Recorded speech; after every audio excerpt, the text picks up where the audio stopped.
Di tengah situasi geopolitik yang semakin memanas, Israel kini tidak hanya menghadapi serangan roket bertubi-tubi dari kelompok Houthi di Yaman, tetapi juga harus bergulat dengan serangkaian bencana alam yang datang secara tiba-tiba dan nyaris tak terbayangkan. Setelah serangan kemarin berhasil melumpuhkan salah satu bandara besar di wilayah selatan, fenomena aneh mulai bermunculan. Tanpa peringatan, wilayah selatan Israel tiba-tiba dilanda banjir besar. Air bah mengalir deras, menyapu jalanan dan permukiman, disusul oleh hujan es yang menimpa permukaan tanah seperti peluru beku dari langit. Ini bukan sekadar cuaca ekstrim biasa, ini seperti rangkaian kemarahan alam yang dilepaskan secara serentak. Yang lebih mencengangkan, tak lama setelah itu, muncul kobaran api berbentuk spiral seperti tornado, menjulang ke langit dengan gerakan meliuk yang tak biasa. Api itu tampak seperti berputar sendiri di tengah lanskap yang sudah kacau, seolah menjadi simbol kekuatan destruktif yang melampaui logika. Video fenomena ini pun viral, memicu spekulasi, ketakutan, dan kebingungan. Bencana demi bencana ini datang dalam waktu berdekatan. Badai pasir yang mencekam, kebakaran misterius, lalu banjir dan hujan es, dan kini tornado api. Ribuan warga dikabarkan terjebak, akses evakuasi terputus, dan suasana di lapangan disebut mendekati kekacauan total. Alam seperti ikut berbicara, mengirimkan pesan keras di tengah konflik yang masih membara.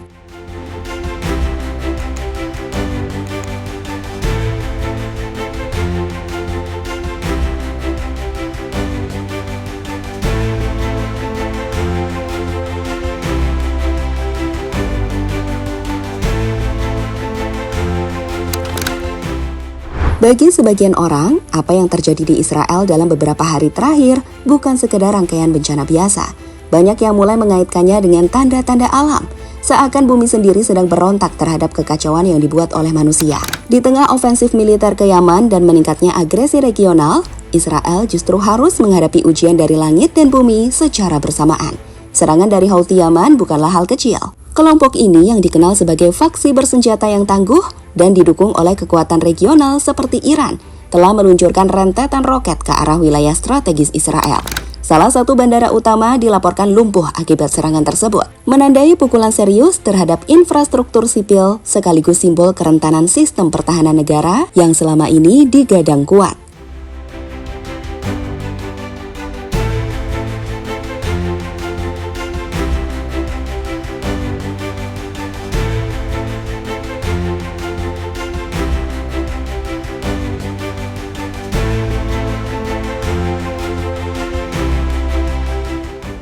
Namun justru setelah serangan itu, hal-hal aneh mulai terjadi. Langit yang sebelumnya dipenuhi dengan asap ledakan, kini berubah menjadi arena bagi hujan es dan badai petir. Kota-kota di bagian selatan seperti Beersheva dan Negev dilaporkan terendam air. Video-video amatir menunjukkan kendaraan terseret banjir, dan warga berlarian menyelamatkan diri dari amukan air yang datang begitu cepat.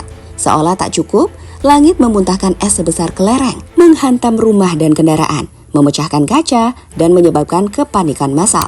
Lalu puncaknya adalah kemunculan tornado api, fenomena alam yang sangat langka namun mematikan.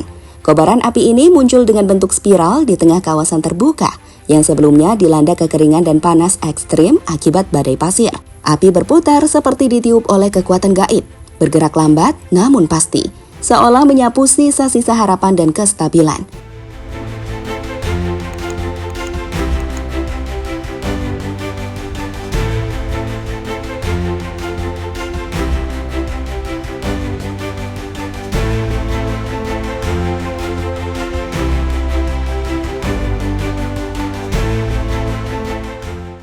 Israel dilanda hujan es dan banjir.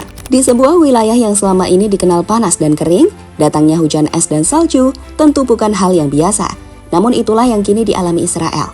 Negara yang terletak di jalur timur Mediterania dan dikelilingi gurun, justru diguyur cuaca yang hanya mungkin dibayangkan terjadi di Eropa Utara atau wilayah Siberia. Hujan es mengguyur permukiman dengan suara gemuruh seperti ledakan kecil yang konstan, memecahkan atap-atap rumah dan menghancurkan kaca mobil. Es membeku di jalan-jalan dan ladang, mengubah lanskap gersang menjadi pemandangan putih yang asing dan mencemaskan. Di beberapa wilayah dataran tinggi, butiran salju turun perlahan, membentuk lapisan tipis di atas tanah yang biasanya berdebu dan kering. Fenomena ini menimbulkan keheranan luas. Banyak warga yang tidak percaya dengan apa yang mereka lihat. Beberapa menyebut ini sebagai cuaca akhir zaman. Sementara yang lain mulai mengaitkannya dengan ketegangan spiritual dan geopolitik yang kini mencekam Timur Tengah.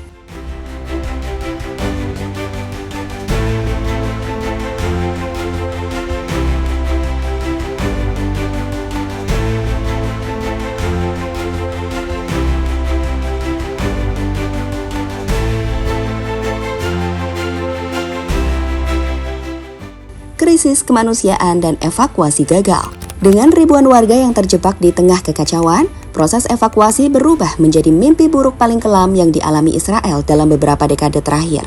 Jalanan yang biasanya menjadi akses utama, kini berubah menjadi sungai berlumpur atau ditutupi puing-puing reruntuhan dari bangunan yang ambruk akibat banjir dan badai.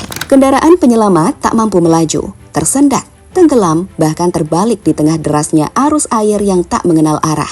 Dalam banyak kasus, petugas hanya bisa berjalan kaki membawa peralatan seadanya, mempertaruhkan nyawa mereka sendiri demi menjangkau warga yang terperangkap di lantai 2 rumah atau atas atap. Tenda-tenda darurat yang didirikan di titik-titik evakuasi tak mampu menampung gelombang pengungsi yang datang tanpa henti.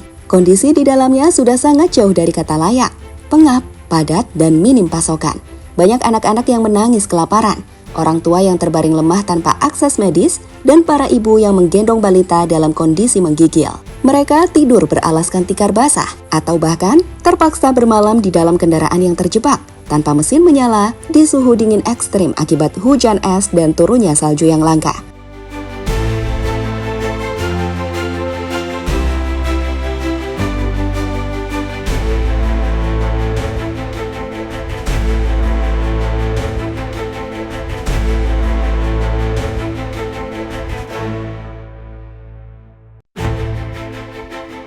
Apa yang kini terjadi di Israel bukan sekedar bencana. Ia telah menjelma menjadi cermin besar dari rapuhnya peradaban modern. Ketika kekuasaan, teknologi, dan senjata tak lagi mampu menghadang murka alam dan konsekuensi geopolitik yang ditanam sendiri.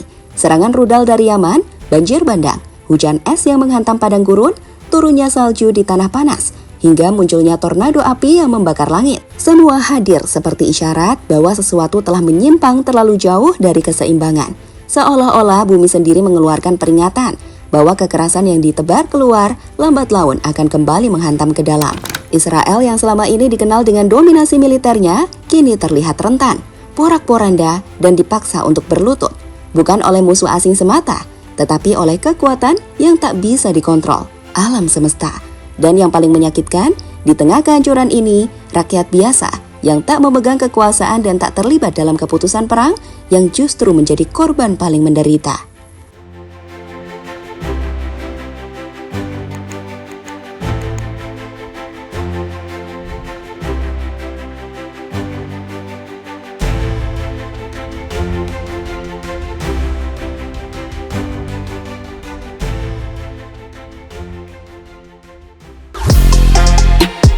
Halo, izin iklan sebentar ya guys. Jadikan ruangmu bernuansa timnas. Temukan beragam poster dinding, sepak bola, dan timnas dengan desain menawan, kualitas premium, dan harga yang tidak akan menguras kantong. Segera klik link Shopee di deskripsi video ini dan dukung timnas dengan sepenuh hati. Mulai dari dinding rumahmu.